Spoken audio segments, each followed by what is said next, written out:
இன்னைக்கு தடா சட்டம்னு இஸ்லாமியர்களுக்கு எதிராக ஒரு சட்டம் கொண்டு வந்தாங்க. அதிக நேரம் அது விளக்கமா பேசினா ரொம்ப நேரம் ஆகும். அப்படி தடா சட்டம்னு சொன்ன உடனே எல்லாரும் பயந்தாங்க.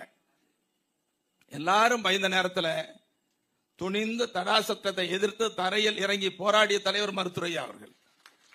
அது என்னென்ன போராட்டம்னு சொன்ன நேரம் இருக்காது. கோயம்புத்தூர்ல இருந்து சென்னையில இருந்து ஐயாவை பார்த்தா காவல்துறையில இருந்து எல்லாரும் பயப்படுவாங்க. கிட்ட யாரும் நெருங்க முடியாது. ஆனா ஐயா முதுகுல ஒரு காவல்துறை தடியடி பட்டது. எல்லாரும் துடிச்சு போயிட்டாங்க. அப்படி காவல்துறை தடியடி முதுகிலே பட்டது என்று சொன்னால் இஸ்லாமியர்களுக்காக நடந்த போராட்டத்தில் என்பதை நான் இங்கே நினைவு கூற விரும்புகிறேன். இஸ்லாமியர்களுக்கு இடஒதுக்கீடு வேண்டும். எத்தனை போராட்டங்கள்.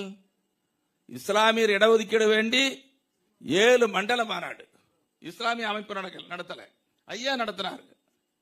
இஸ்லாமியர்களுக்கு போராடி அன்றைய முதலமைச்சர் இடத்துல ரொம்ப கடுமையா வற்புறுத்தி பேசினார். இறுதி நிகழ்ச்சியில் ஐயா சொன்னாங்க, முதலமைச்சர் கலைஞர் அவர்களே, இனி நான் மாநாடு நடத்த மாட்டேன். ஒரு வாரத்திற்குள் இடஒதுக்கீடு இஸ்லாமியர்களுக்கு வழங்கவில்லை என்று சொன்னால், அரசாணை பிறப்பிக்கவில்லை என்று சொன்னால், மீண்டும் 7 நாள் சாலை மறியல் போராட்டத்தை போல நான் களமிறங்கி போராடுவேன் என்று ஒரு மகத்தான அறிவிப்பை செய்தார்கள். அதற்கு பிறகுதான் அன்றைய காலையில 7:30 மணிக்கு கலைஞர் பேசுற மணி, என்ன உங்களுக்கு டாக்டருக்கு வேலை இல்லையான்னாரு.